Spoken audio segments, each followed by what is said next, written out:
నమస్తే, welcome to ప్రజా చైతన్యం. నేను మీ వారు.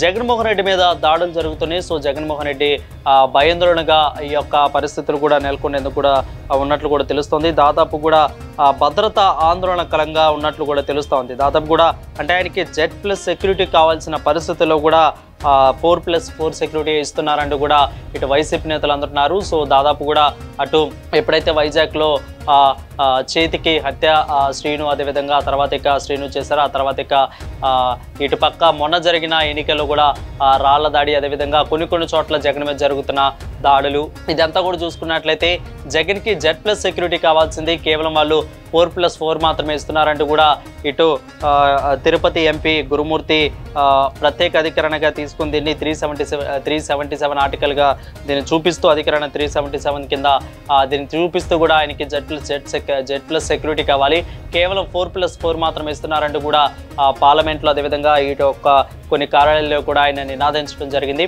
అంటే మొన్న వినుకొండలో కూడా, అదేవిధంగా నెల్లూరు, ఇక పులివెందులో కూడా చూసుకున్నట్లయితే జనం కూడా బాగా మీద పడుతున్నారు. సో స్పెషల్ కేటగిరీ ఏమి లేదు. అదేవిధంగా ఫ్లైట్లోకి వెళ్ళినా, ఏ విధంగా వెళ్ళినా ప్రజలు కూడా చొచ్చుకొని వెళ్తున్నారు. సో ఒక కానిస్టేబుల్ కూడా మొన్న వినుకొండ జరిగిన ఘటనలో కూడా కొంతమంది కానిస్టేబుల్ మాత్రమే పరిమితమయ్యారు. అంటే ఎక్కువగా సెక్యూరిటీ లేదు, ప్రజలు నీరాజనాలు పలుకుతున్నారు, ప్రజల మధ్య జగన్ తిరుగుతున్నా కానీ, సో ఇంత జరుగుతున్నా కూడా ప్రజల మధ్య జగన్ తిరుగుతున్నా ఇటు పోలీసులు మాత్రం పట్టించుకున్నట్లుగానే వ్యవహరిస్తున్నారంటూ కూడా ఇటు ఎంపీ గురుమూర్తి చెప్తున్నారు. అదేవిధంగా రేపు జరగబోయే అంటే జగన్ ఒక సంచలన నిర్ణయం తీసుకున్నట్లు తెలుస్తోంది. ఇక ప్రజా దర్బారు అదేవిధంగా జనంతో పాటు తిరుగుతున్నట్లు కూడా తెలుస్తుంది. ప్రత్యేక హోదా మీద కూడా దృష్టి పెట్టినట్లు కూడా తెలుస్తుంది. సో దీని అంతా కూడా జనం అనే వాళ్ళు చాలా ఇంపార్టెంట్. సో మళ్ళీ జగన్ జనంతో కలిసే అవకాశాలు ఎక్కువగా ఉన్న నేపథ్యంలో ఖచ్చితంగా ఆయనకి అప్పుడైనా కానీ Z+ సెక్యూరిటీ కావాలి. సో ఖచ్చితంగా Z+ సెక్యూరిటీ ఉంటే కానీ ఆయన సస్టైన్ అవ్వగలరు, లేదంటే చాలా కష్టమైపోతుంది. జగన్మోహన్ రెడ్డి మీద మళ్ళీ దాడులు జరిగే అవకాశాలు కూడా ఎక్కువగా ఉంటాయి. సో ప్రతిపక్షాలు ఉన్నప్పుడు మాత్రమే ఇలాంటి చేస్తూ ఉన్నారు.